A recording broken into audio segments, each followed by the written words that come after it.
अस्सलाम वालेकुम मेरे प्यारे दोस्तों, कैसे हैं आप। उम्मीद होगी तो आप ठीक होंगे। एक बार फिर से खुशामदीद कहता हूं मेरे चैनल में आने के लिए। तो आज की मेरी वीडियो है कपास की। कपास मीन्स जहां से क्लॉथ, कपड़े, धागा, तकिया वगैरह वगैरह चीज़ें जिससे बनाई जाती हैं। तो हम आज देखेंगे कपास कहाँ पे और कैसे पैदा होती है।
फाइनली हम उस जगह पे पहुंच चुके हैं जहां पे कपास पैदा होती है, जहां पे कपास का फसल उगाया जाता है और कपास कैसे होती है। तो आइए हम देखते हैं।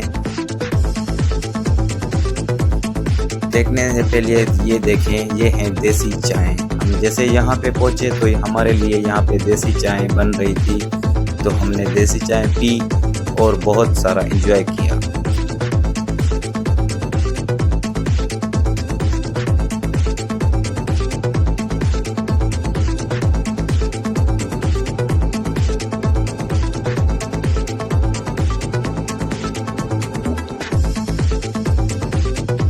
तो यहाँ से सफ़र होता है शुरू कपास का। ये सारे दरख्त देखते हैं, ये हैं कपास के दरख्त। तो सिंधी में इसको वाउंड बोला जाता है और वाउंड के अंदर होती है पुट्टी। पुट्टी मीन्स कपास।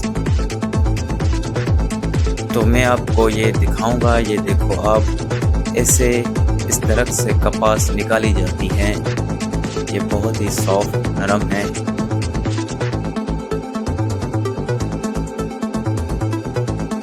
ये सारे जो भी आप दरख्त देख रहे हैं, ये फसल आप देख रहे हैं, ये सारे कपास के हैं। इसके अंदर कपास उगाई जाती है। ये आप फिर से देख सकते हैं। तो ये ऐसे निकलती है इस दरख्तों के अंदर। फिर इसको जो है ना साफ किया जाता है। ये बहुत ही सॉफ्ट है। इससे हमारे कपड़े बनते हैं, धागा बनता है और भी वगैरह वगैरह बहुत सारी चीज़ें इससे बनी जाती हैं। तो ये आप देख सकते हैं। तो यहाँ पे कपास पैदा होती है। तो इसके अंदर जीत भी थोड़े बहुत होते हैं। ये मेरे हाथ पे भी आ गया था एक जीत। ये आप देख सकते हैं, ये जीत है। तो इन्हों को साफ किया जाता है। तो ऐसे एक जगह पे इकट्ठा करके को फिर साफ किया जाता है। उसके बाद ये जाते हैं फैक्ट्री के अंदर। ये सारी जो भी कपास आप देख रहे हैं, इसे एक जगह पे इकट्ठा की जाती है। उसके बाद ये फैक्ट्री में जाती है।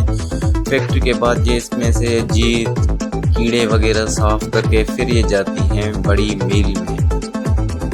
तो बड़ी मील में जाती हैं तो वहाँ पे इससे क्लॉथ बनाए जाते हैं, कपड़े बनाए जाते हैं, धागा बनाया जाता है, तकिए बनाए जाते हैं और भी बहुत सारी चीज़ें इससे बनाई जाती हैं। तो कैसी लगी ये आपको वीडियो?